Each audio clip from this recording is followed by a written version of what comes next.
All right, and again, good afternoon, everyone. Welcome to today's webinar, Financing Food Co-ops to Advance Regional Food Systems. My name is Brian Munson. I am the Business Development and Sales Manager for NCBA CLUSA.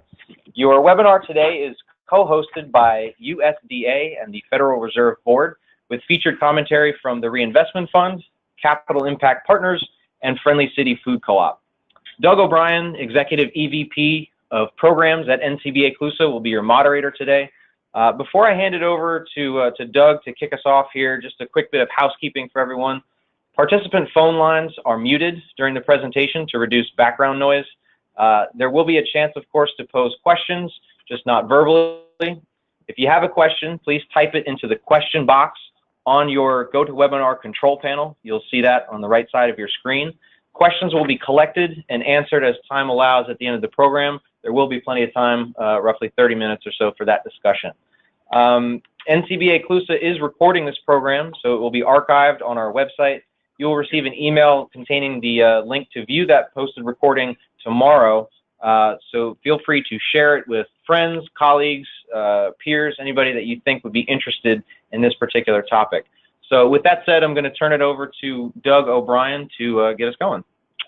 Thank you, Brian. Thank you, everyone, for joining us today, both in person here at the NCBA CLUSA offices in Washington, D.C., as well as people on the line and joining us virtually. We are very appreciative of the participation. We've had up to nearly 300 people register for the webinar today, and we're really looking forward to the content. And I want to get right to it. I'll take just one moment to talk about NCBA CLUSA. We are the apex organization for cooperatives in the United States.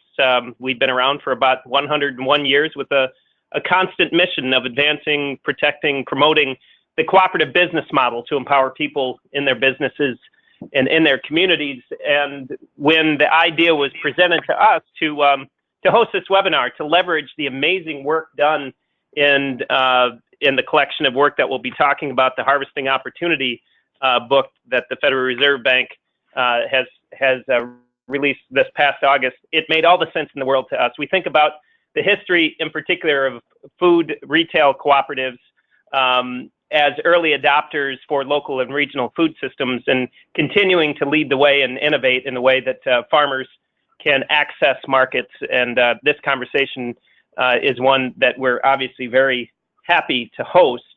I do want to mention that this compilation of research and essays hits nearly every aspect of regional food systems, and we wanted to take some time to focus on financing issues today, and with a special emphasis on food retail cooperatives. And I guess one other thing that I'll just mention very briefly is I've had the opportunity to work in local and regional food system policy in the last 10 or 15 years, and as I look through this book, I see really it is the who's who of experts in research and community economic development, and being able to leverage this opportunity and with the panelists here today is just a great opportunity. So with that, maybe we'll talk very briefly about today's agenda, and then we'll jump in. I'm going to ask the panelists to take just a brief moment to introduce themselves, and then we'll move into some introductory comments from the partners that brought this work to us, the Federal Reserve Bank and USDA, U.S. Department of Agriculture. We'll have a set of kind of brief presentations looking at some of the key issues and aspects around financing local regional food systems, in particular financing food retail cooperatives. And then we'll have plenty of time for questions and answers related to those presentations, and time to address issues or questions that anyone might have. We certainly have the opportunity to invite the conversation for those who are participating virtually. So with that, I will ask the panel just to briefly introduce themselves, and we'll start with the people here in the room, and then we'll ask the people the panelists who are joining us virtually. So we'll start with Alison. Great. My name is Alison Powers from Capital Impact Partners. We have offices in the DC area, Oakland, and Detroit. Andrew Dumont. I'm a community development analyst at the Federal Reserve Board here in Washington, D.C., and I work with our 12 regional reserve banks to promote community economic development in communities around the country. I'm Andy Rachlin. I'm the head of lending at Reinvestment Fund, which is a national CDFI serving the food space, among other spaces. Jim Barham, just some USDA dude who showed up today uninvited. I'm at USDA's Rural Development Agency, been there for about 10 years, had the pleasure of serving under Doug when he was our undersecretary, and officially sit in the Cooperative Programs of Rural Development. Okay, and on the line, Steve, if you'd introduce yourself, and then Olivia. Yes, this is Steve Cooke. I'm the general manager at Friendly City Food Co-op out in Harrisonburg, Virginia, in the beautiful Shenandoah Valley. We're also part of the National Co-op Grocers, which is a national virtual chain of food co-ops across the country. Excellent. Thank you, Steve. Olivia? Great. My name is Olivia Rebenal, also of Capital Impact Partners. I am based in our Oakland, California office and direct our food strategy work. Very good. Well, thank you. Well, we'll get right to the program, and we'll ask Andrew and Jim to talk a little bit about the work around harvesting opportunity and kind of connect it to the conversation today. So we'll start with Andrew. So again, Andrew Dumont, the Federal Reserve Board. My information is up on the screen or on your monitors if you're joining us remotely. Encourage you to email me if you want to connect on this, but if you want to move to the next slide. Being a conservative institution, I must disavow everything that I'm saying. It's not attributable to the organization that I work for. So next slide. So if you're not familiar with the Federal Reserve System, here's a map of our system and how it's broken up between the regional reserve banks. So hopefully you are familiar with who your reserve bank is. You're probably not, so that's fine. If you go to the next slide, we have a website, fedcommunities.org, that has a lot of information on it. We try to post all of our resources on there, research, analysis, data analytical tools, and a variety of other resources there. And you can also, at the upper right-hand corner, there's a little button to find your Fed district, and that will tell you who your reserve bank is. And then also at this website is a link where you can get directly to the community development program for that reserve bank. So if you're not familiar with them, I certainly suggest that you become familiar. There's a lot of great resources that come out on financing and many of the things we'll talk about here today. So sign up for the newsletter and check it out and stay in touch. So moving to the next slide. Again, on this theme of the Federal Reserve Board, the Federal Reserve System, and just why is the central bank here talking about financing retail co-ops, might seem like a sort of an interesting topic. For us, most people think of us as monetary policy and Wall Street and financial markets and all that. And all of that is true. We do all that, and we're concerned with all that.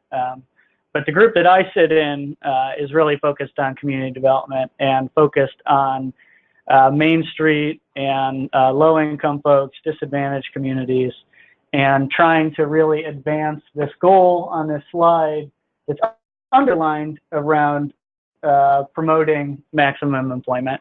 And we really see that as maximum being everybody if we can get there. That's probably unrealistic for structural and cyclical reasons, but we try to get as close as we can. And so we're looking at policies and programs and collaboration that we can foster and research and information that we can put out there to bring folks into the economic mainstream and financial services mainstream and connect people up with opportunities so that we can advance this goal of bringing people into the economy. And really with this idea that economically and financially healthy communities lead to a more stable and robust economy overall.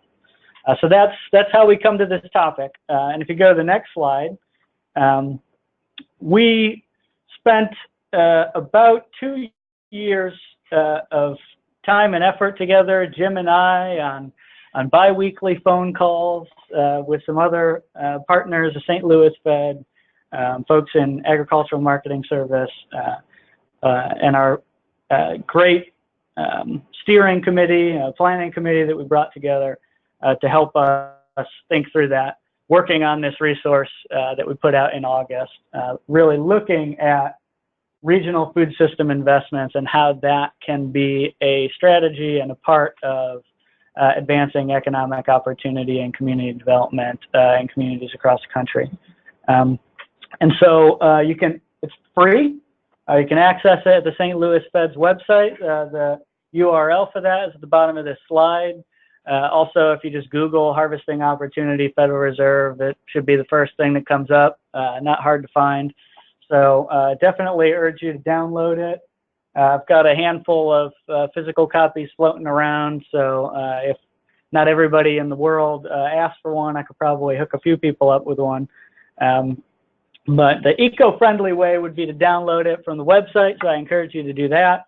And so if you move on to the next slide, just what's in it? What's the reason that you'd want to download it? So there's a few buckets of things that are in there. So what's driving interest and development of regional food systems? There's a few articles that talk about that. What are those drivers? Why should people care about this? There are some articles in there on why do we care about it? Why are we promoting it? What kind of opportunities do we think exist in investing in regional food systems in terms of economic and social outcomes that we hope to advance through that work? As well as some considerations around business models and how to promote regional food systems and regional food enterprises effectively so they can be financially sustainable. And then some models around financing. So how do we get financing and technical assistance to those businesses to make sure that they can be successful? And a lot of the stuff that we'll talk about today is in there in one form or another. So definitely check it out if you're interested in this topic, and I hope that it's useful for you. Great. Thank you, Andrew. Jim. No, I kind of miss our bi-weekly meetings. Believe it or not, like there's some cool people at the Fed. As there are at USDA. Yeah, right. We're not all bad. So anyway, why are we involved? Well, we've been ever since I've been at USDA the last 10 years, pretty laser focused on local regional food systems, simply because consumers want it. It's the largest, probably fastest growing subsector of agriculture in our food economy today. No one on either side of the aisle dismisses or thinks this is just some novel niche thing is going to just go away. They see the robustness of the market. They see consumer demand. And so for us at USDA, it has and continues to be a strategy, as we have here, of meeting many different goals, whether it's economic development, health access, the opportunities afforded to new and beginning farmers through the local food marketplace. So if you go to the next slide, we've really, because we're at the USDA, we have resources, technical assistance, all kinds of things out there, all that support all along the supply chain. Some people may just equate USDA with farmers, and certainly we have a lot of programs work directly with our producers, but we have support for a lot of the middle of the supply chain businesses, whether those are food hubs, distributors, processors, storage facilities, and then of course at the end of the marketplace, whether it's with food co-ops, farmers markets, other retail grocery stores, we have a suite of services and resources that can really support the entire local food supply chain. So the next slide is really just overwhelm you. You're not really even supposed to read it, although we have a lovely PDF with hyperlinks that you can click and see all these different things.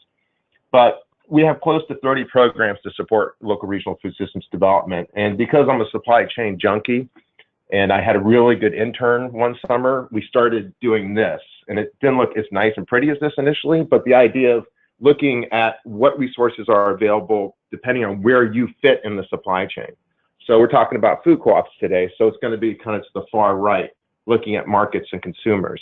And some of those would be, you could directly get involved in as a food co-op, or there's others where you could be partnering with folks in order to really leverage some of our resources. And I'm going to spend a minute to talk about just highlight a couple of those programs for food co-ops. But I do want to say something generally about food co-ops. And it's something that I found in my world, I'm kind of a food hub dude. Expert isn't really the right word, but I've been interested in food hubs and distribution for a long time. And these food hubs are kind of, because they work with both producers as well as retail markets, they have an opportunity to partner with a lot of people and access a lot of these programs. And I look at food co-ops also as kind of an anchor institution within their community and the role that they can play within their community. It's not just about being able to sell food to your community. It's all the other services and programs you can offer to your community that food co-ops often do, whether those are educational services or those are procurement services or those are actually loans. There's all these different ways that food co-ops interact with agriculture writ large. And so what I would encourage you as you look at this mess of programs we have out there is that even if you look at, say, a program, say, value-added producer grant program. Okay, I'm a food co-op. I'm not eligible. A retail market isn't eligible. That's for producers. But if you have producers who are selling to your marketplace, and right now it's just strawberries, but they can make some killer jam, those are programs you could, tell them about, get them interested in, help them actually apply for it, because let's be frank, our programs are a bear to get through. And so we'll have a little more capacity to help our producers and other food entrepreneurs get through our programmatic bureaucracy. But so there's just a lot of opportunities there. Now, for those direct kind of programs for food co-ops, the one that I want to highlight that people don't know a lot about is a big program. It's called Business and Industry Guaranteed Loan Program. And it's for CDFIs, for other financial institutions, to get a guarantee on a loan. So say you're a CDFI, we're going to get into a lot of the kind of nuts and bolts of this, but if you're a community development financial institution or other financial institution and you want to finance a food co-op, you're looking at kind of your risk, your margins and everything. It's like, oh, this is, I want to fund this, but I need to somehow lower my risk threshold. That's what guarantees are for. And USDA can provide that guarantee. But of course, people say, well, no, this is a rural development program. This is only for rural food co-ops. Well, yes, rural food co-ops can, but we have expanded authority to finance food enterprises in urban areas where there are a lot of food co-ops with the BNI. So Eastside Cooperative in Minneapolis is a perfect example of getting a business and industry guaranteed loan program to be able to really be able to get that financing. So I just wanted to throw that out there because people don't know a lot about it. And of course, you'll have my contact information, so you can always get a lot more about that. Another one that pops up is community food projects. And again, a community food project is typically for a nonprofit, may not be totally eligible right away, but there's a lot of nonprofits in your community thinking about starting a food co-op. And there was a question earlier that we got kind of this meeting about that pre-development phase and what's out there to really, sometimes these things take years to get going. And part of what that is like they're underfunded projects, not having the right analysis or assessment to see if a food co-op is right for this community. Community food projects is specifically built to help communities, empower communities to tackle food insecurity. And food co-ops, of course, are one of those ways which we can do that. So kind of keep that in mind. And then the last one, if we go to the next page, that I'll mention because it's not on here and it's a brand new program, is the Healthy Food Financing Initiative. And for a lot of you within the food systems community, you might have heard of HFFI, and excuse me for the acronyms, but these get long. Healthy Food Financing Initiative is HFFI. And that program has been kind of a collaborative or a partnership between the Treasury, Health and Human Services, and USDA. But USDA always was in this weird, and Doug could probably go into the policy more, but we were in this weird way where we didn't feel like we could carve out funds like Treasury and Health and Human Services did to have its own healthy food financing program. But that all changed with the 2014 Farm Bill, and now we actually have a program that we're just implementing now. What we had authority to do was designate a national fund manager. And to my left is Andy here from Reinvestment Fund, and they are our designated fund manager. It was through a rigorous competitive process, not just because I like Andy, but they have, yeah, but I do like Andy. That's why he got the program. But they have been leaders in the field of healthy food access, and obviously a big part of this has been financing retail grocery, retail food co-ops in underserved areas. And so you're going to be hearing a lot more about Healthy Food Financing Initiative as we kind of roll it out this fall and into the winter, where there'll be opportunities for grant support, technical assistance, pre-development support to a lot of food co-ops and other food retail doing this. Okay, next slide. What is my next slide? Okay, but beyond financial resources, USDA actually has a lot to offer on the technical assistance side, as well as just other resources. So we have a lot of food systems reports, guidance documents like these here, Food Hub Resource Guide, a lot of stuff on food value chains. If you are a community or in your pre-development phase and you want to see what might be the economic impact of putting a food co-op in my community, we have Toolkit to be able to do that assessment. So there's a lot of those cool things. Brian, next slide. And then I certainly want to mention that at USDA, I live in the Cooperative Programs division, and within that, we have professional staff who can help you with actually starting a retail food co-op or other types of co-ops, like people on the ground who are cooperative development specialists. We have cooperative development centers across the country that do exactly that we help finance. And then we also have great support and so forth. And my last slide, or hopefully my last slide, I have one more after this. We have, I think, it may be the largest library of co-ops in the world. I like this, that's a little hyperbolic, but definitely in the United States. We have in just a ton of really great resources, particularly on how to start a co-op, co-op essentials, good governance policy, feasibility studies. We've got it all. We literally have it all. It's all free. We have a lot of hard copies. So if you want hard copies, or you're doing co-op training, you want 20, 30 copies, we can get that. We have the resources to do that, and even connect you to our cooperative development center. So please keep USDA in mind when it comes to co-op development writ large. Okay, now I do have one last slide. One of the other things that we offer, this was a collaboration between us and Wholesome Wave a few years ago, which was to work with funders, investors, lenders on how to actually assess these regional food enterprises. And so it is built for like the Andes and Alisons and these people who maybe they don't know as much about local regional food. And so this is a way for them to kind of do their own due diligence using the toolkit. But what we've also found is that food enterprises who actually go through this toolkit, go through this training, have a better sense of what investors and funders and lenders are actually looking for. So in that way, it's been really helpful, not just for food hubs, but other food enterprises. There's a you can do a self-training there. It's all online. It's free. Check it out. All right. That's it. Thank you. That's Barham.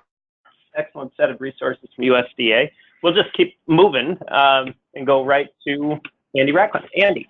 Perfect. Thanks so much. I'm Andy Rachlin with Reinvestment Fun. Reinvestment Fun is a big national CDFI like Capital Impact. We've got our big headline numbers up here, about $2 billion invested over the course of our history. We have about $1 billion of capital out on the street right now from 1,000 investors around the country, and we finance everything from affordable housing to clean energy projects. But one of our biggest areas of focus has been financing access to fresh and healthy food in a variety of ways. So if you want to go to the next slide, I'll talk about that a little bit. Almost $300 million in total investments in healthy food access over the course of the last several years. The bulk of that has been in full-service stores, including co-ops, but also some supply chain and food production investments as well. If you go to the next slide. Oh, and I should say before I come off it that we're thrilled to be the national fund manager for the HFFI program. We were involved in the creation of the Fresh Food Financing Initiative in Pennsylvania, which served then as kind of a bit of a model for the HFFI program nationally. And we're particularly excited about the opportunity to build the network of opportunities in more rural communities, which is a big focus, obviously, as Jim mentioned, of the National Fund Manager Program, to create not just a financing framework, but technical assistance and other resources to be used in smaller communities as well as cities. We have a slide here called Why Work with Food Co-ops, but that feels like preaching to the choir, and I'm not sure I want to take my time on that today. So you can go to the next slide. I do want to take time talking a little bit about, from a lender's perspective, about how we think differently about financing a co-op versus financing a more traditional grocery store, because that seems to me like the meat of the conversation today. So I'm just going to run through a few of the key factors from our perspective. One, and this is a really strong positive in co-op's favor, is the co-ops are able to achieve higher yields because of their tendency toward natural, organic, and local product mix, and also their ability to draw shoppers who are shopping in co-ops because they want to support co-ops. We've seen co-ops achieve, 30 to 36% gross margins, as opposed to the sort of 20 to 28% that we see in more traditional grocers. So that's both something we view as a positive, but then when we're looking at it, because we're a mission-oriented lender, we're also looking at co-ops and trying to make sure that they're, when they're seeing those yields, they're using them to support regional food systems by paying higher prices to to their farmer partners, generally being, good employers to their staffs and so on. But that's a real headline positive for when we're thinking about financing co-ops, and one of the reasons that that we're able to be in the business. Next issue is the question of a guarantor. When we're financing a traditional food store, there's generally somebody who's signing their name on the dotted line, right? Somebody who's the owner or like chief equity investor of the store. And obviously, because co-ops don't have a single owner, that's not something that we have. So that's something that we have to get by structuring capital in different ways. And I'll get to that in the next section of the program. Next slide. The next issue is when we're financing a traditional grocery store, we're spending a lot of time thinking about who the grocer is, right? It's a very particular business. It's, it requires very specific expertise. And it's obvious who that person is when we're talking to a grocer, who their general manager is, who their owner is. It's easy to look at their bios and understand their competence in running a grocery store. Again, that's harder with a co-op because you're talking about a more disaggregated set of controls. So we have to think about it differently. So, as a co-op is coming together, it's important that they're thinking about who their consultants are. Have they identified a management team early? Have they thought about the board and the values and experience that the board is going to bring to the table? Because we have to look at all of those things, because it's not as easy to point to an owner or an obvious GM, especially in an early phase of a co-op's development. The next thing is the nature of the ability to bring equity capital. In a traditional grocery environment, we usually look for an owner to bring at least 20% and often more of equity capital to the table. So that is whatever the startup cost of their grocery store is, all in, including the building and supplies and everything else. We're usually looking for them to have at least 20% of that in their own cash or in investor cash. For co-ops, because of the lack of a guarantor and the less clear set of players around the sort of management and control, we generally look to have a higher portion of equity and member loans and philanthropy and other sources beyond sort of normal debt. So instead of seeing the sort of 70 or 80% debt that you might see in a traditional grocery store transaction, particularly for a startup co-op, we look for the sort of senior debt or traditional debt portion of the capital stack for the project to be no more than 40%. Next slide. So with those kind of considerations in mind, I wanted to talk very quickly about a couple specific examples of co-ops we financed. One that was the expansion of an existing and performing co-op, and the other that was the startup of a new co-op, so that you can see how those considerations play out in real life practice. So first I'll talk a little bit about the expansion of an existing co-op, moving from 500 square feet to 2,500 square feet in a low-income community and growing from 9 jobs to 38 jobs. It was a decent-sized co-op, about 1,500 members, and we provided them with just under $500,000 in acquisition and renovation financing. If you go to the next slide, you can see how that fit into the broader project. So we were about half of their senior loan stack, which was almost $1 million. Then there was another $150,000 in a subordinate loan, which I think actually might have also been us, and $300,000 in member loans, $500,000 in co-op equity, and a little bit of philanthropy. And there was a gap at closing, and that's something, that's one of the reasons to work with an experienced co-op lender like a reinvestment fund or like a capital impact, because we understand the nature of fundraising, and that sometimes fundraising is easier done when a project is started rather than before it started, and we're willing to work with a certain degree of financing gap at closing and have the confidence that that's going to get filled over time as the project moves forward. So you can see there that the gap was about 11%, which is not entirely atypical. So you have about a $2.2 million project split up that way, and you can see that real debt, the senior loans and the subordinate CDFI loans make up about half of that, and then the rest of it is coming from member loans and other kinds of equity, which is a pretty traditional set of ratios, I think, in this space. Next slide. Andy, real quick on the equity, that was all member equity coming into it? Yeah, that was member equity coming in and accrued earnings over the course of the co-op's existence that they'd been able to retain over time. Okay. So they had cash in the bank. Oh, okay, cool. Keep it moving. So this is a different scenario. This is financing for a startup co-op, starting at a fairly large size, actually renting, like by the standards of the industry, renting 4,200 square feet in a low-income community. So we provided about a little over $500,000 in financing and alongside another local lender. So one thing that was really important and that we always look at as we're doing a financing is the amount of membership support. So we had just under 800 members when we closed on our financing, and we were tracking how they were doing in terms of accruing members as a way of gauging their growth and their success potential. So they were shooting for a 1,000-member target by the time they opened. Next slide.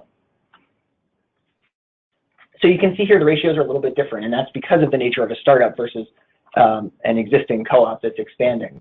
So here the senior debt was only 30% of the total capital stack as opposed to 40%, and there wasn't any subordinate debt behind that. The remainder of the capital was coming from member loans and memberships, which is essentially member equity, and then a set of grant funds, and again, a gap at closing, even actually a larger gap in this case of 20%, which is probably a number that's a little bit higher than ideal, but frankly not uncommon because the nature of a startup is that people aren't necessarily willing to commit to it until they see that it's actually happening. So again, part of being a committed co-op lender and a custom co-op lender is figuring out how to get comfortable with that gap at closing and how it's going to be solved and what the plan is to solve for it.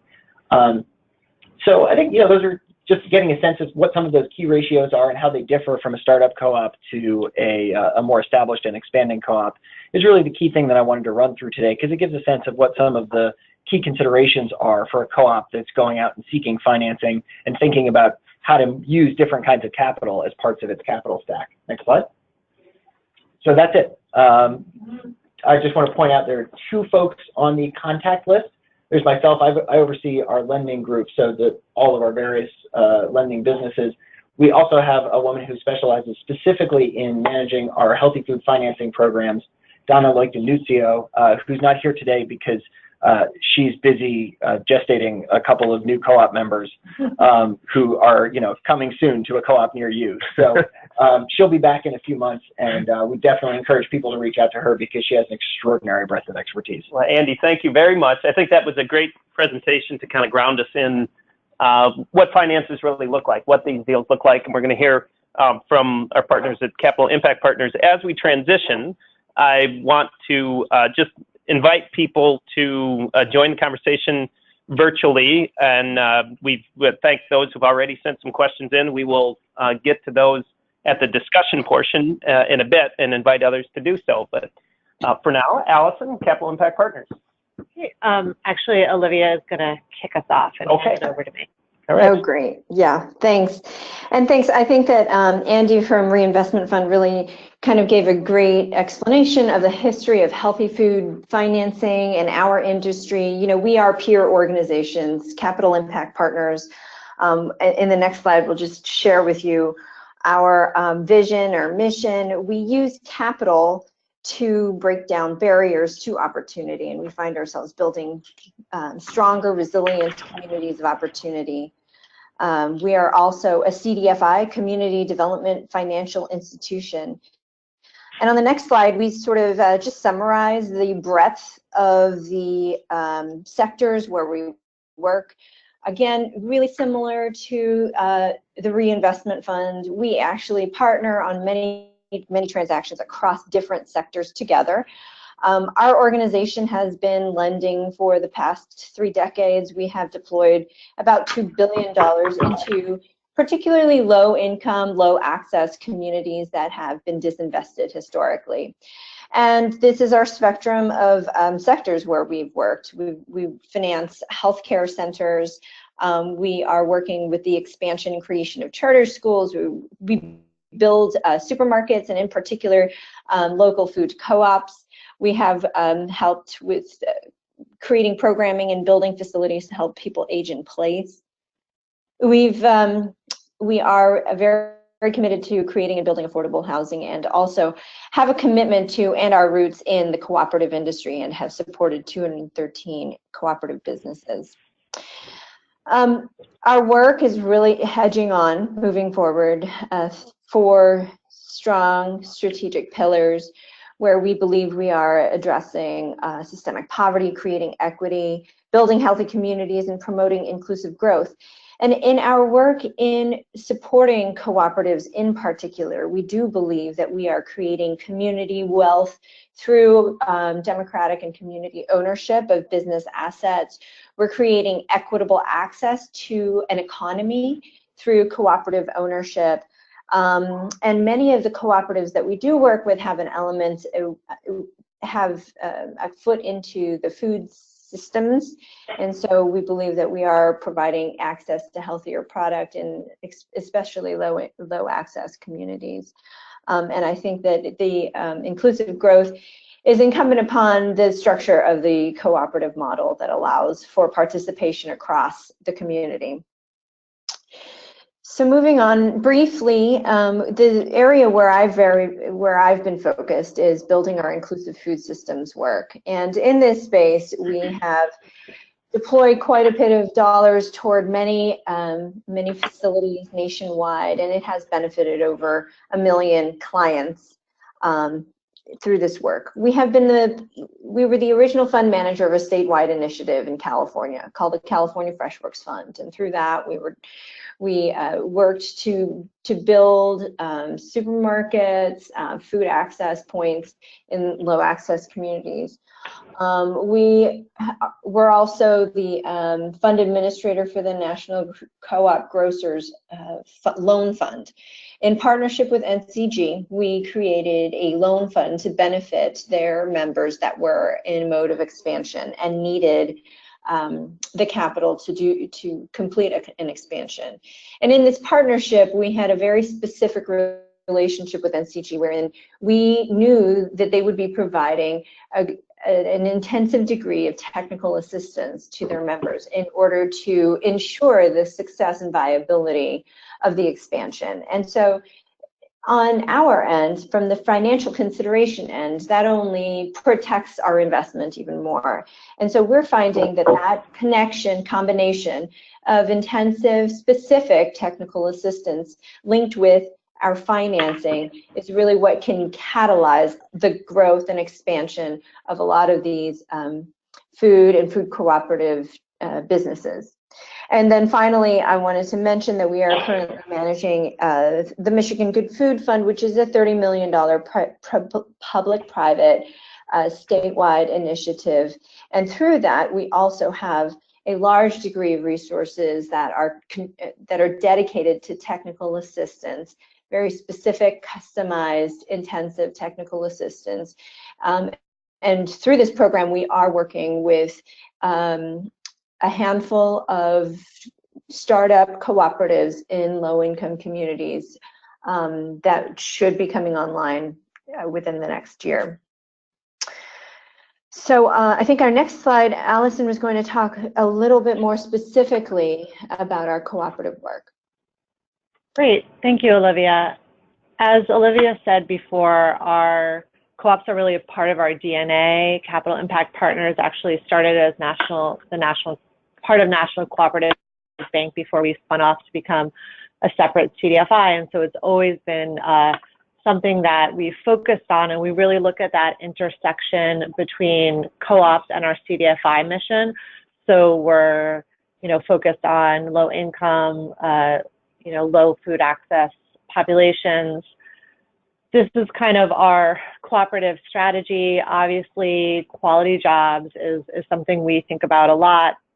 We know that the average wages and percentage of employees with benefits is higher in a food co-op, which is really compelling for us. We also feel that even food co-ops that are in higher income communities can have targeted hiring and that they have jobs with low barriers of entry and can be a real catalyst for low-wage workers. One example of a food co-op that we worked with through the NCG Loan Fund, we worked a lot with a store manager who actually started as a cashier. And the co-op had provided those, career ladders and internal training to really make it a career. And so those are some of the important things, why we're really focused on food co-ops.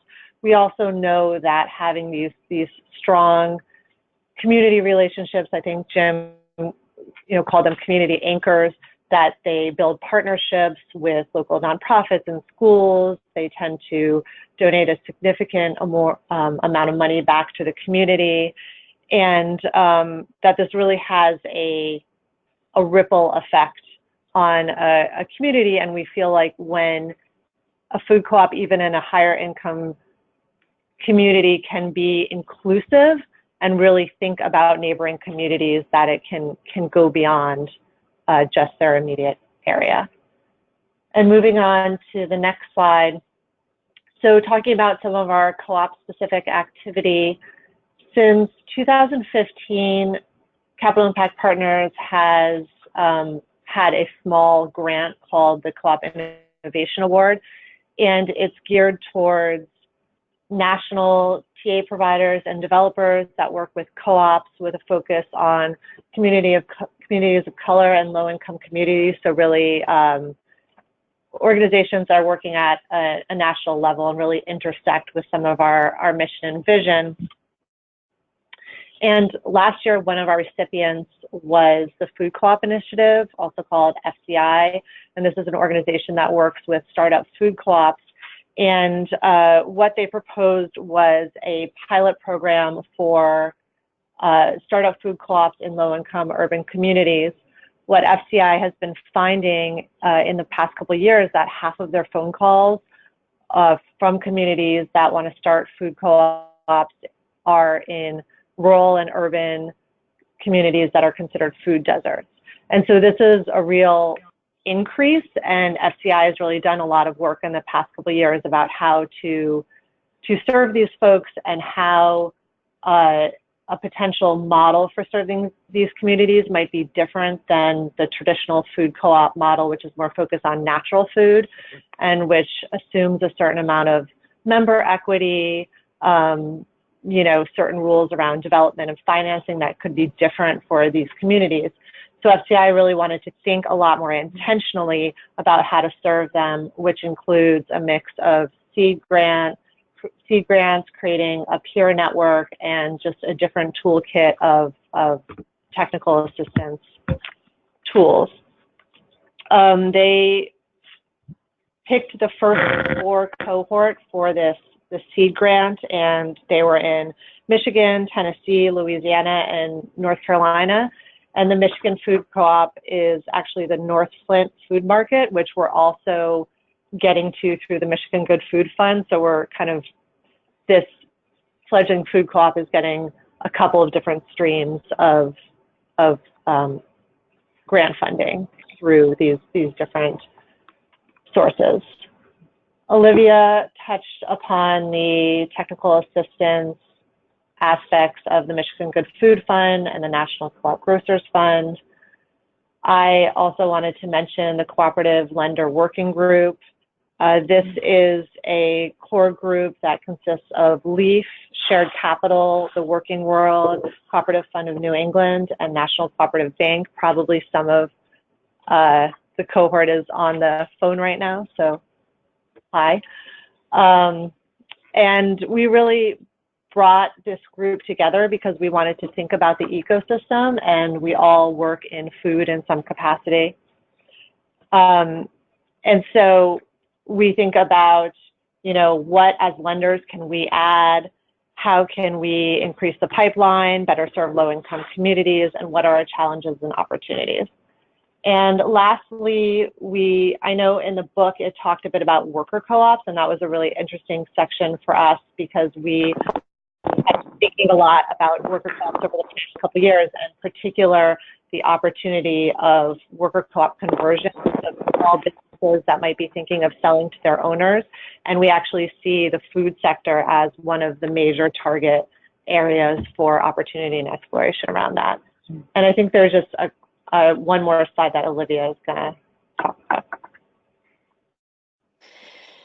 Well, I'm not really going to get into specifics, but I did want to give some examples of the work that that we have done and call out a couple of components that we feel really fuels the success and the development of the food cooperatives. And we've referenced them before, but that really is the time it takes to nurture a transaction or a cooperative through an expansion phase or startup phase can be longer than for a traditional format. And also the specific and intensive technical assistance that is required during that time really does lead to the successful models. The Mandela Food Cooperative was really incubated by its parent nonprofit organization over the course of several years to really reach the state where it was financially viable and stable and strong, and where their worker owners also had full understanding of what their obligations and responsibilities were as worker owners of that cooperative. The next three examples fall within our NCG portfolio, and in all of those examples we really did rely and value the technical assistance that was being provided by the NCG Development Corporation on behalf of NCG. They were conducting activities like site assessments, market assessments, as well as developing very rigorous pro forma that drew upon their experience with their entire membership base. So their assumptions were really kind of evidenced by other like operators. And then finally, in the North Flint example that I think Alison also mentioned, they were selected by FCI to be one of the, in the newest cohort and recipient of an Innovation Seed Award to help in that specific community create a cooperatively owned food enterprise. In addition, through our work in the Michigan Good Food Fund, we are also able to bring additional resources to that project to help them establish a food cooperative, and that horizon is shortening now, and we'll be able to see that project come to fruition before long. And I think that's all that I had on my end. Okay. All right. Well, thank you, Olivia and Alison. And I just want to remind folks again, we've got some great questions teed up that we will get to in about 7 to 10 minutes or so. But I think maybe, so importantly, we've been able to hear from two of the leading finance institutions, CDFI, who work in this space. But now it's time to hear from a food co-op that has kind of walked the walk and has seen the challenges really firsthand on the ground, working with members and doing the deals. And so we're going to hear from Steve Cooke from the Friendly City Food Co-op. Steve. Hey there. Yeah, thanks to all of you for inviting us and to the CDFIs for helping our partners in co-op world. We like acronyms too, so there's FCI and NCG and NCGDC and all those different things.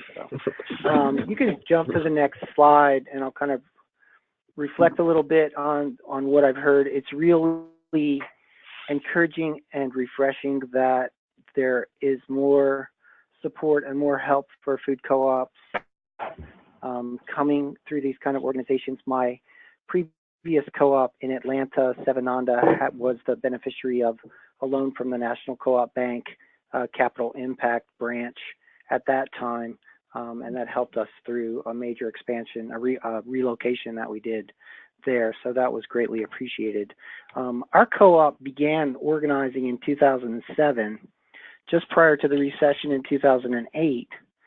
So when that happened, the organizing founding board of directors scaled the project back a bit. They reduced the size of the space. They went on continuing to raise, to recruit new owners and get people to sign up and do member loan campaign. By 2010, they had raised $750,000 from the owners directly through owner loan campaign, and another $750,000 from a primary lender who was just a local individual.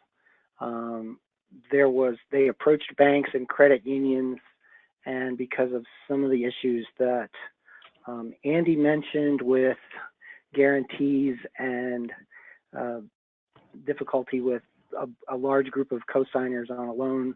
That wasn't going to happen. We did manage to get one local bank to operate as a conduit for some of our owner loans that wanted to roll over 401ks into what was structured as a loan, and that turned out to be 3 or 4 of those, but it was probably $250,000 of the $750,000 that we had to raise.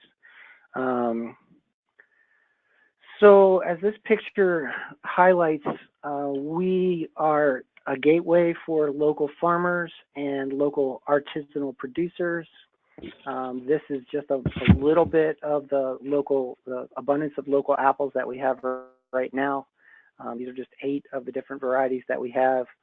We also still have local tomatoes, which is awesome. We've got local leeks. We also have local products in every aisle and in every department of our store. Not just in produce and meat and dairy, which is what most people think of when they think about local foods. So we have local jams, we have local ketchup, we have local canola oil. When you're in this industry and you can find something like a commodity like canola oil from a local producer, those are the kind of things that make me jump up and down with joy. We have things in our bulk food bins. We have local popcorn and local wheat berries and things like that. Obviously, we have lots of dairy. If you drive up and down the Shenandoah Valley, you see dairy farms all over. So we have lots of local milk suppliers and cheese and ice cream and butter. And around the store, beer and wine, mead, cider, those kind of things. But we are in the 4,600 square foot space. You can jump to the next slide. We opened in June of 2011. We have about 2,000 square feet opening up next door. Last fiscal year, which ended on June 30th, our annual sales were $4.25 million. Our current retail space is about 4,600. Our total space currently is 8,000. When we add on the other, it'll be 10,000. Some of the things that we're thinking about, and we've been thinking about doing these things because we want to help grow and support the local economy. A shared use commercial kitchen that our local farmers and producers could come in and convert their excess produce into value-added things that they could sell all year long. The produce has a certain amount of, we call it shrink or stock loss. That's just a tomato or a produce that has a little dent or a ding in it. That's perfectly fine, that we could convert into sauces that we could sell in our store as premium homegrown sauces and things like that.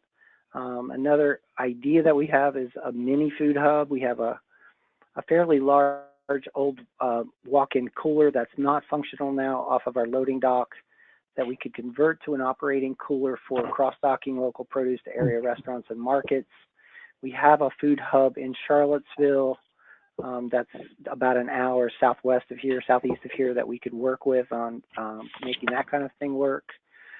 Obviously, with the changes in the industry that happen more frequently and daily as it turns with Amazon and Whole Foods and Walmart and Google and whoever, Aldi, Lidl, all of the online ordering, delivery, meal kits, those kind of things we're talking about.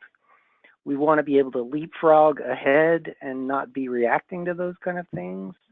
So we want to try to jump out in front in a way that makes sense for us. So featuring our niche market of the local foods and healthy things that actually are affordable and accessible to our community. The co-op as it is now, we need more walk-in cooler and freezer space, larger meat seafood case to expand our available local options, add in things like marinated meats and chicken kebabs and things like that. More and more consumers are looking for things that they can go into a market and buy and take home and pop in the oven and have dinner on the table in 20 minutes, half an hour, versus something that you have to process and spend Sunday afternoon cooking from scratch. Not everyone's Martha Stewart and has people that will do those kind of things for you, and then you can go on TV and make it look like it was magic. So we're trying to be in tune with those kind of things. You can probably jump to the next slide. I kind of put this together as like a proposal for, I'm going to these CDFIs and like, this is what we're looking for, and this is where we are, this is our position, and, you know, how do we access this, you know, the money that is available, the capital that's available. We have been open since 2011, but we were profitable in our last 2 years of operation.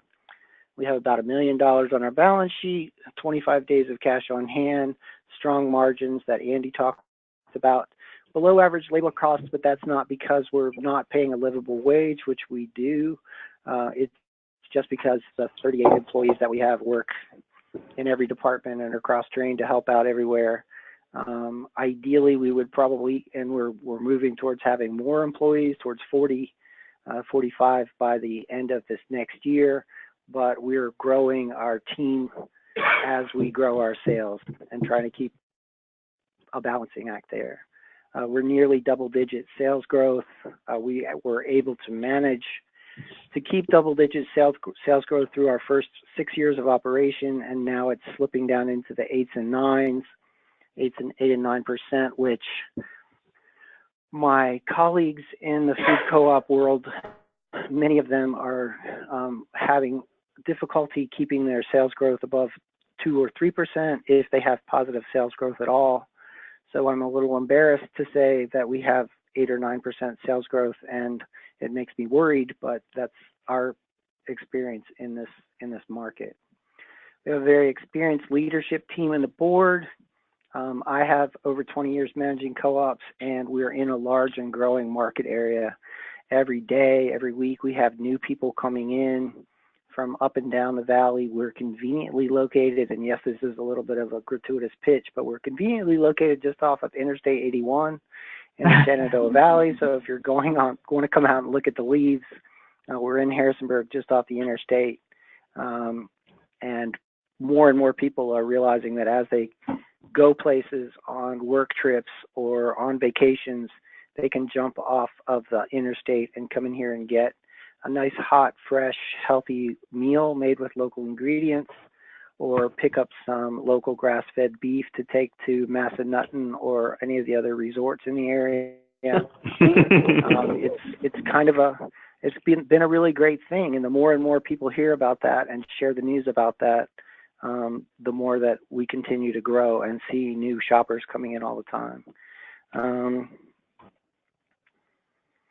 So I was asked to talk about how a co-op differs in how we deal with this. One of the positives is that we can access those grassroots member loan campaigns,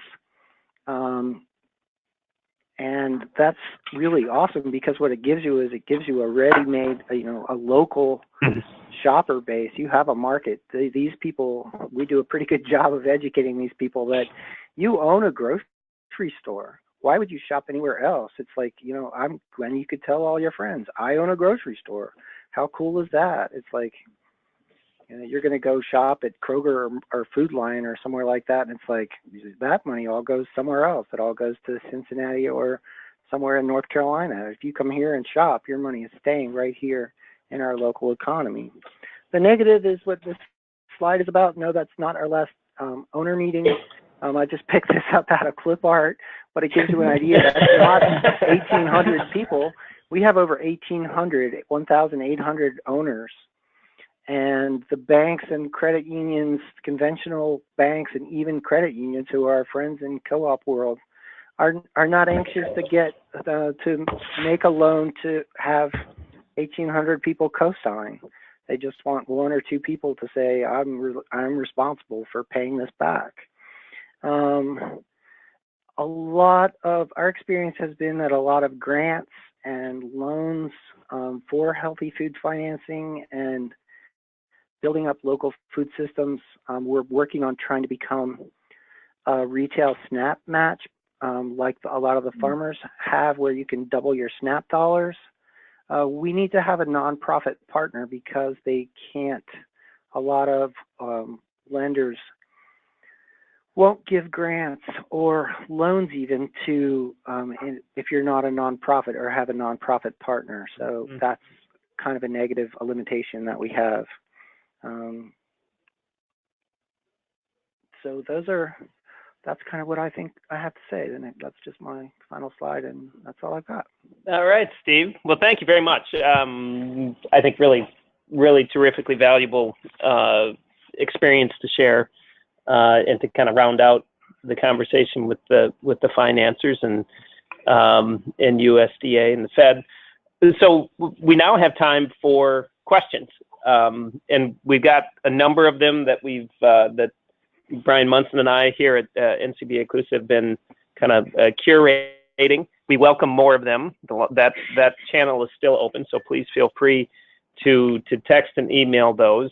We have some people in the room here too, but I'm going to go ahead and maybe ask and take a moderator's prerogative and just ask a little bit. And I think Steve did a really nice job. I was actually formulating this question. He was answering a good piece of it. And then what is that really distinctive? You know, from a financer's point of view, what does a cooperative when they walk into your door? Andy, you touched on this too. And I'll ask kind of in two-phase though, is that we've, you know, there's the, obviously the distinction on member owner, and it's a built-in market. People tend to be more motivated or passionate about, you know, shopping at a place that they own, that shares the values that they have. That's what cooperatives do. And, you know, to the point, kind of Andy's point, I think he made about wages before, the excess wages, they don't go anyplace but right back into the cooperative or to the members via patronage, you know, so there's that efficiency there. So there's a lot of good things.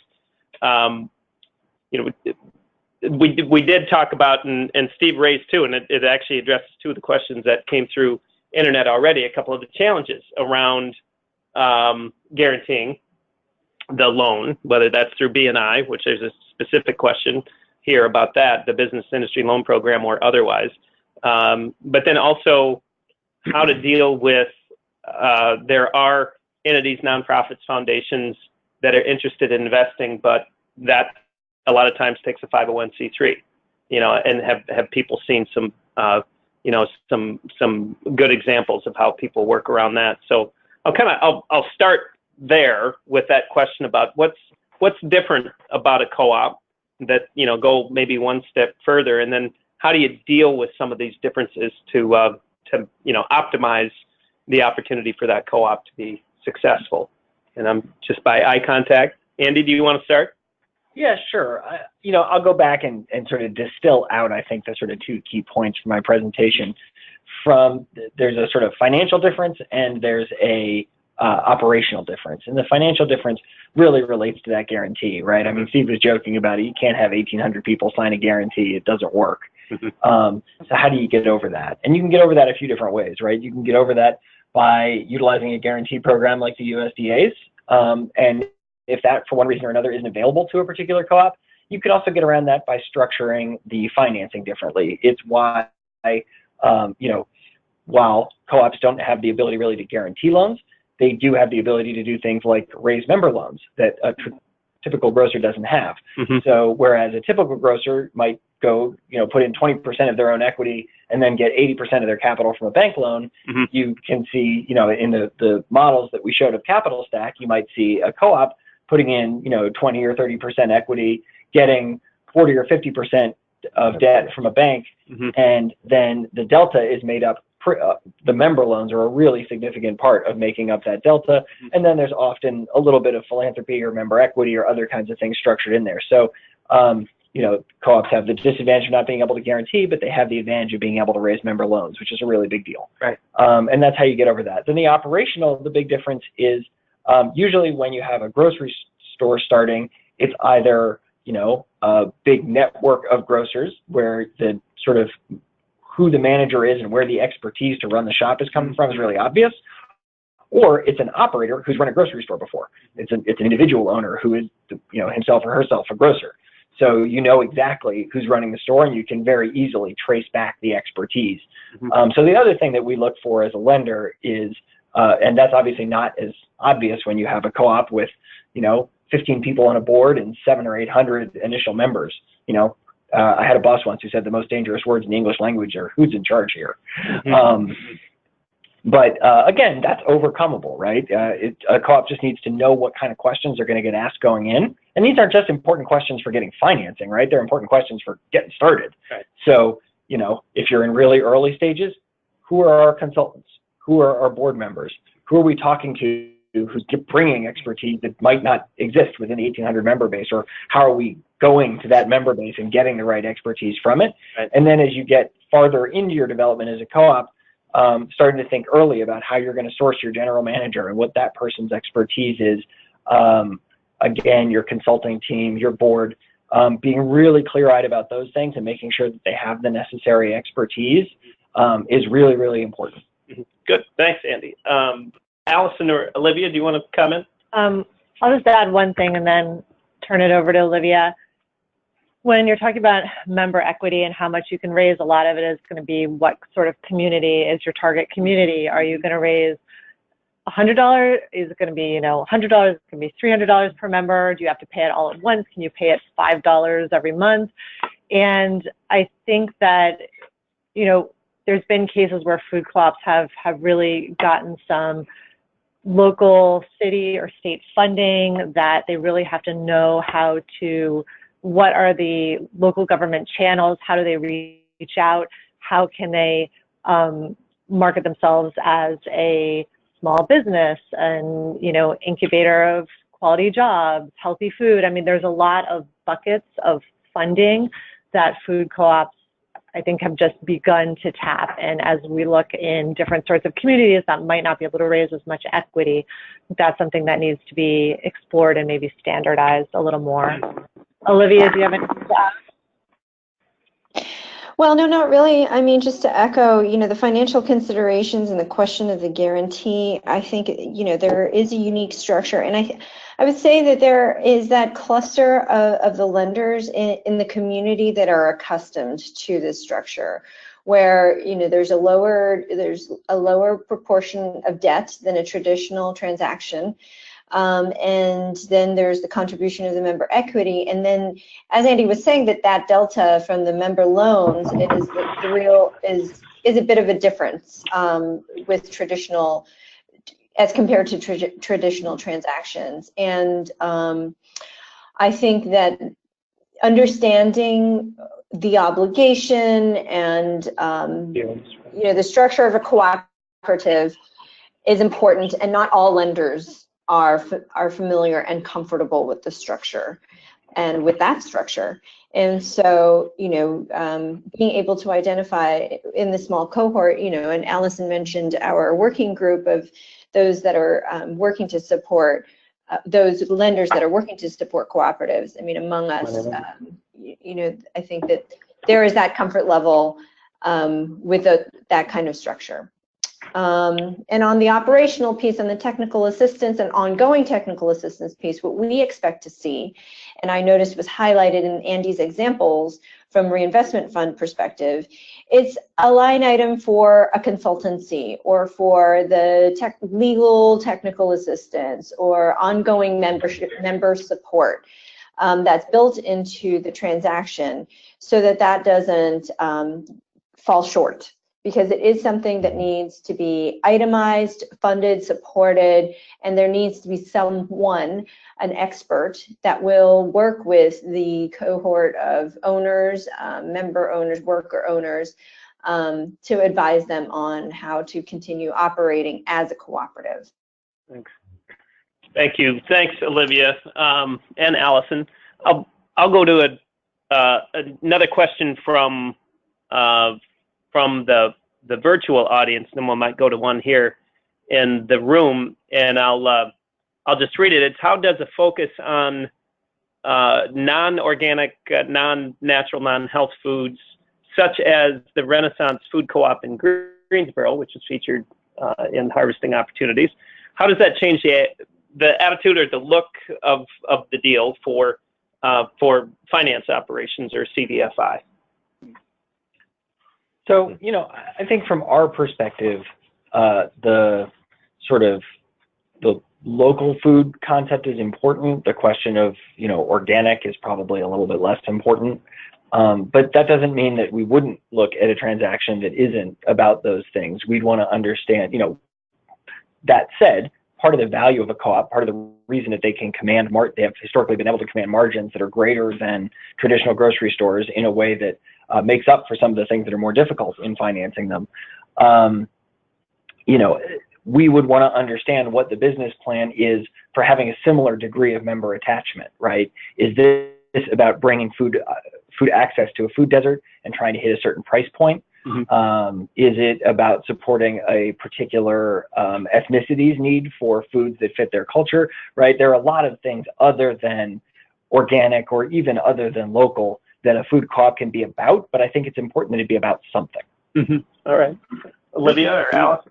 I would just go ahead, Steve. I would just say that what Andy was kind of touching on, I'll kind of say it in say it out loud in a little more clearer terms, is the margins on natural and organic foods are how most of the NCG co-ops have managed to maintain those higher margins in the 30 to 36% range versus conventional grocery stores, which don't have a preponderance of natural and organic foods or any presence of local food besides maybe a couple of things that they put in the front of the store that they got through their through a more local regional distributor or something like that, and then they put a big banner in the window and the apples are from 3 states away or something. But that's one of the challenges that we're looking at as food co-ops across the country try to compete on a more level playing field with some of these larger players that are getting into natural and organic foods like Kroger, is when we start to sell more conventional goods, consumers are comparing those prices, what we're selling with, Kroger and Food Lion versus what we're selling our natural foods products that we're selling natural and organic things.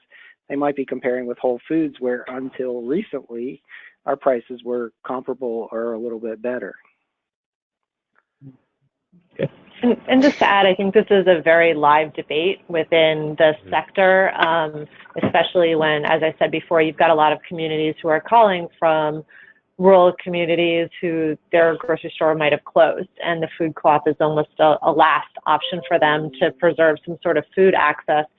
So I think there's a lot of differences of opinion on what product mix should be, local foods, conventional foods, and I think as people who work in community development, ultimately we want it to be dictated by the community. But then you have to realize that every community could be different and it could be hard to replicate and standardize. So this is all very relevant and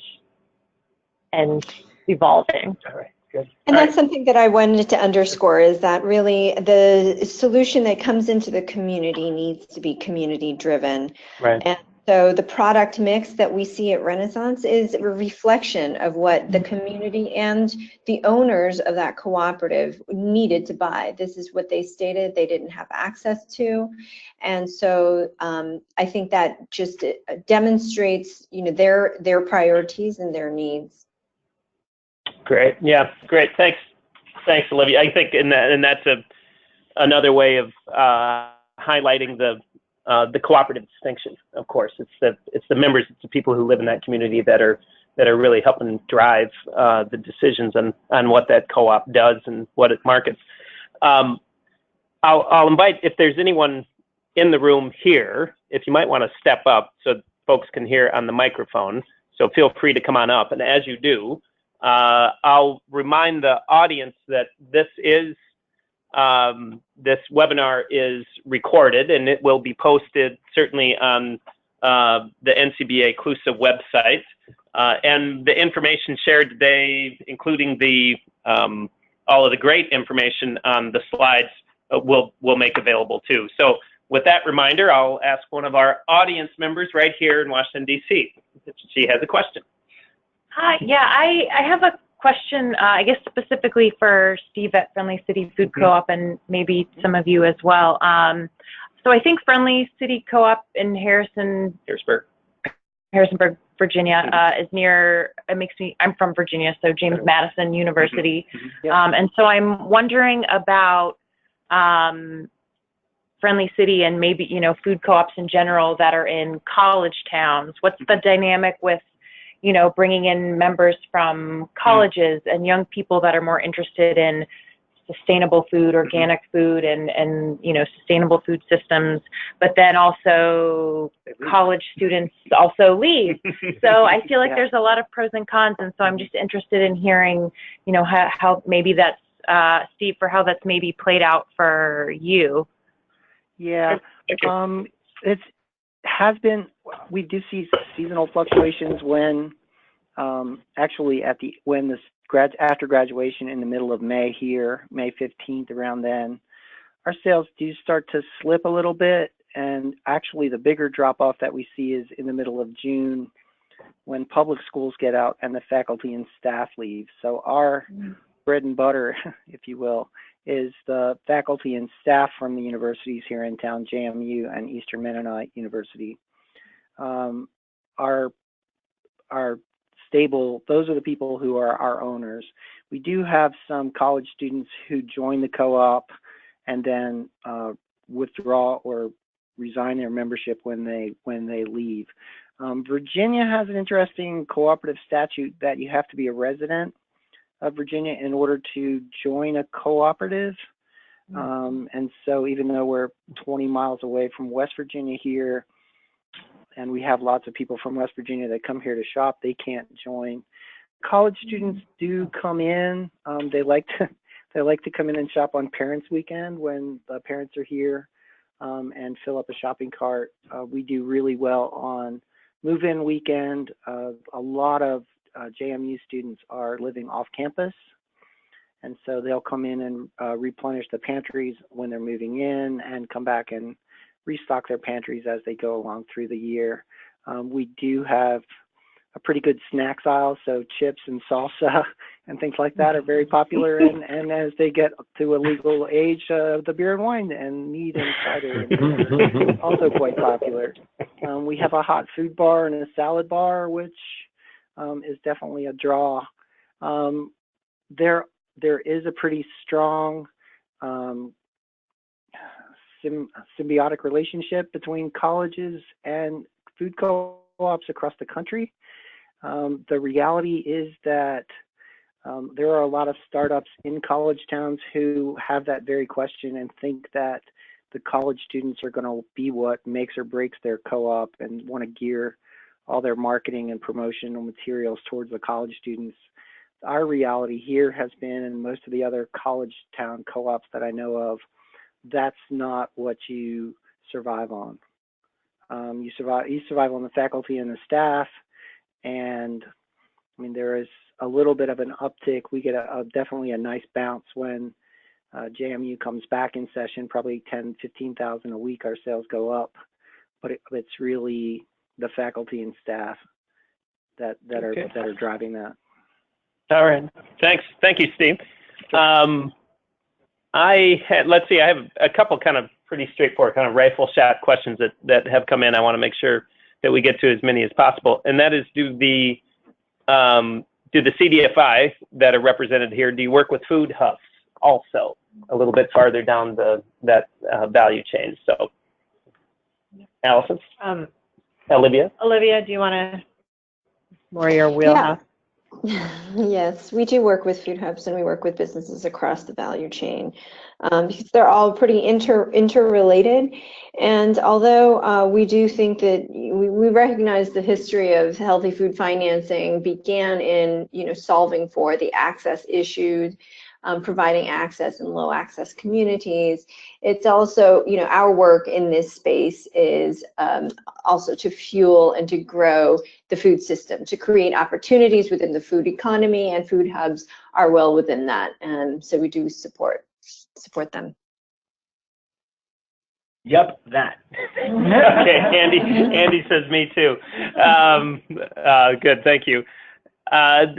This next question, it's a question, and maybe it's almost a comment, and it has to do with the Regional Food Economy Partnership Program which is it's kind of envisioned as a public-private partnership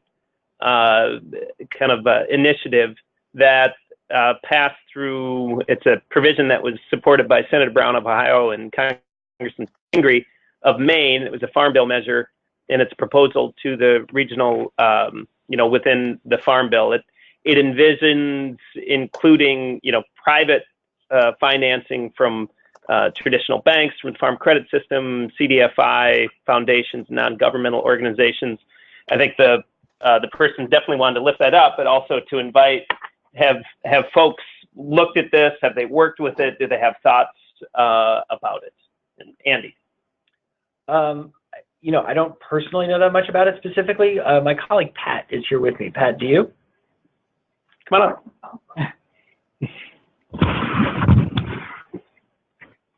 I would just say to the person, yes, we do know about that great piece of legislation, and I think it's representative of what we have seen evolving over the last, I would say, decade, about looking holistically about our food system and what type of tools are needed.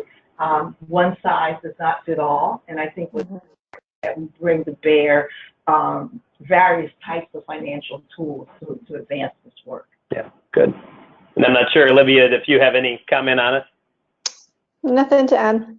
Okay, I'll just mention that I've on that provision that was in the 2014 Farm Bill.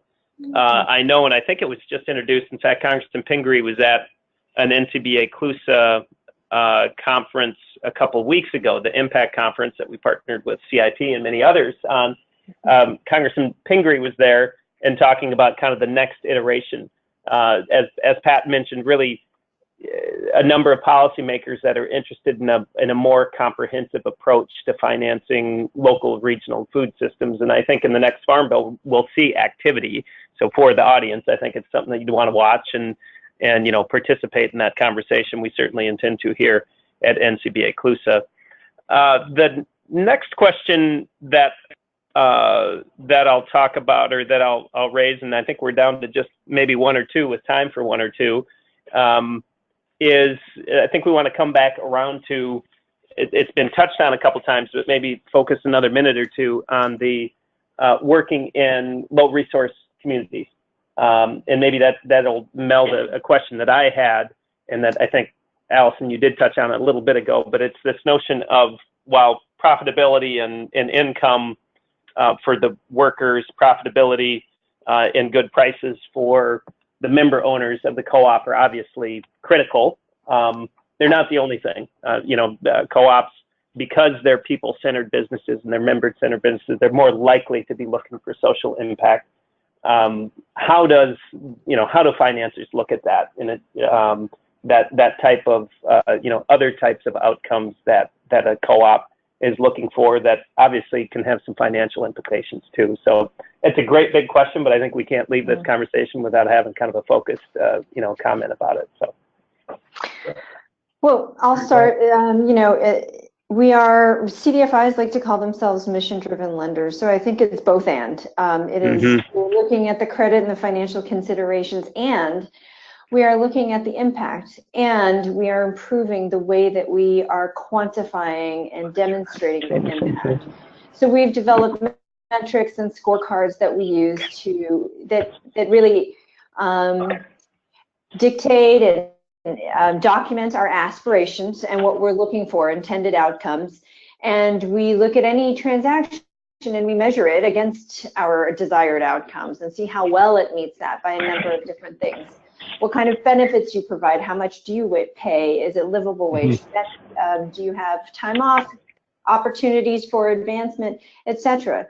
Is your product healthy? How much is produce? Do you limit the promotion of junk food or processed material product? Have nutrition education programming? Those kinds of questions, yes, no questions, will help us quantify how well any particular cooperative will meet our social objectives. Okay. Yeah, I would agree with that completely. The only thing I think I'd add is when that question is asked, those two things are often posed as kind of counterweights to each other. Right. You know, are you willing to trade off some economics in order to get mission? But I think if you circle back to one of the earlier questions, and particularly the way that Steve framed his answer to it, a lot of the time, in fact, maybe even most of the time, the two actually push in the same direction. Mm-hmm. Mission drives margin. It doesn't detract from it. Mm-hmm. Because if a co-op is right about its mission and about what the needs in the community are, then it's going to have deeper support. People might be willing to pay a little bit more for what it's delivering, and that's why co-ops literally have more margin, right? So we don't look at the two as detached and trading off from each other. We look at them as, at their best, aligned. Right. Good. All right. I would just, go on. Steve, go ahead. Our co-op opened in a northeast corner of downtown in Harrisonburg, adjacent to an underserved neighborhood. And I think our founding board organizers were under the impression that by opening our store here, they would solve that food insecurity issue, not thinking about what kind of pricing we were going to have and the products that we were going to sell. There was not an appropriate amount of outreach to all communities in our area, which is something we've been focusing on improving since we've opened. We do have some programs. We have a co-op basics program where we have kind of store brand, it's not exactly our brand, but store brand natural and organic products that are substantially less expensive than other things that we sell. We have obviously our bulk food program. One of the things that we do that has done more, had a bigger impact than anything, is we have free fruit for co-op kids. So as the neighborhood children walk by with their parents on the way to the Dollar General or downtown, the kids know they can come in here and get a free piece of fruit. And then the parents come in and stand with them, and they realize that we're open and welcoming, and then they start looking around and realize that we have products that they want to buy at prices that are more affordable. And we've been working on hybridizing our mix so that we have more of an appealing mix to the whole community. As we're looking at this expansion in a year, we're doing planning more outreach into the community to find out what the community really wants us to be, and be able to better address those needs for the whole community and not just the people that shop here. We refer to non-owners of our co-op as future owners. people that don't shop here or that shop here and are not yet members of our co-op, we call future owners. That's awesome. Thank you. Thanks, Steve. I mean, that's exactly my point. If you're a co-op, try to collect as much data as you can that will prove your difference and your unique value add to the community, whether it's number of pounds of food you donate to a food pantry, whether it is the amount of money you give to your local community. I know there's some food co-ops that have really specific equity programs where they try to hire a certain percentage of people from a certain community or people of color, right. Outreach and do, programs like you were just saying. So track it, collect it, because it's all ways to show how you are unique in your community and what you're giving. Yeah, that's right. Thanks, Alison. And thanks, Steve. That was, I think some great comments to finish. We were able to get to most of the questions. We'll have an email specifically if you had a question that you didn't answer. We'll make sure that we'll get that question to the right person and close you down, or close that loop. But I just want to say a couple things. I'll hand it over to Brian to close. But I mostly want to say thank you to the panelists and for people online who chose to spend time as part of this important conversation. And thanks again to Federal Reserve and USDA for creating this amazing set of resources that we're able to leverage here on this. I should mention also that for those here in Washington, D.C., we have a table of snacks from the Tacoma Park Silver Spring Co-op and their products from cooperatives or local foods the co-op that I'm a member of and picked up, and that they donated. So thank you, TPSS.